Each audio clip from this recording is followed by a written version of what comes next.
સુરત મહાનગરપાલિકામાં આગામી સમય માટે રાજકીય ગતિવિધિઓ તેજ બની ગઈ છે।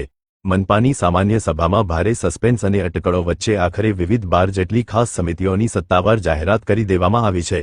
જો કે આ તમામ સમિતિઓના અધ્યક્ષ અને ઉપાધ્યક્ષની વિધિવત અને સત્તાવાર વરણી આગામી 7 જુલાઈના રોજ કરવામાં આવશે।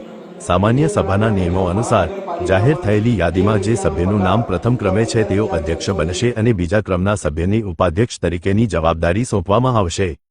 આ વખતની સમિતિઓની રચનામાં ભાજપ હાઈકમાન્ડ અને સંગઠન દ્વારા ખૂબ જ ઝીણવટભર્યું આયોજન અને સંતુલન જોવા મળ્યું છે।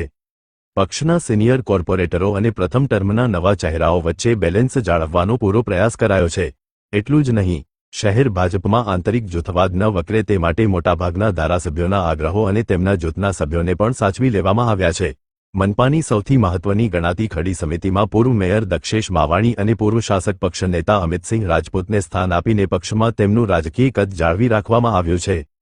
પરંતુ આ સમગ્ર સમિતિઓની જાહેરાતમાં સૌથી વધુ આશ્ચર્યજનક અને સુરતના રાજકારણમાં ભારે ચર્ચા જગાવનારો કિસ્સો ડ્રેનેજ કમિટીમાં જોવા મળ્યો છે।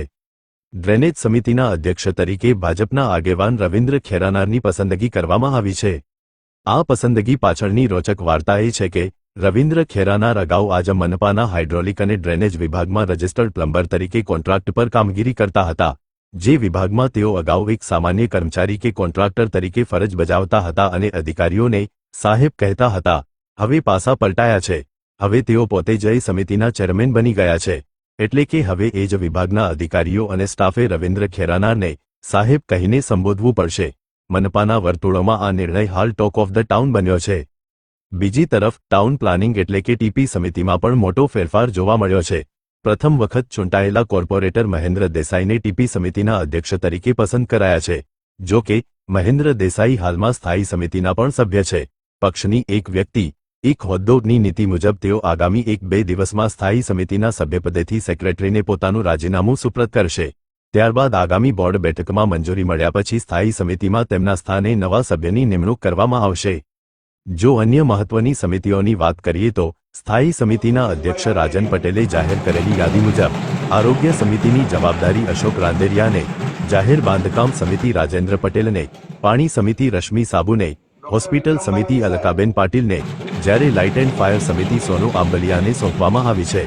આ ઉપરાંત સાંસ્કૃતિક સમિતિમાં રાજેશ રાણા અને ગાર્ડન સમિતિમાં સુરેશ ધામેલિયાના નામ જાહેર કરાયા છે। હાલ મનપામાં વિપક્ષની જગ્યા ખાલી હોવાના કારણે શાસક પક્ષ દ્વારા જ તમામ સમિતિઓમાં પોતાના સભ્યો ગોઠવી દેવામાં આવ્યા છે।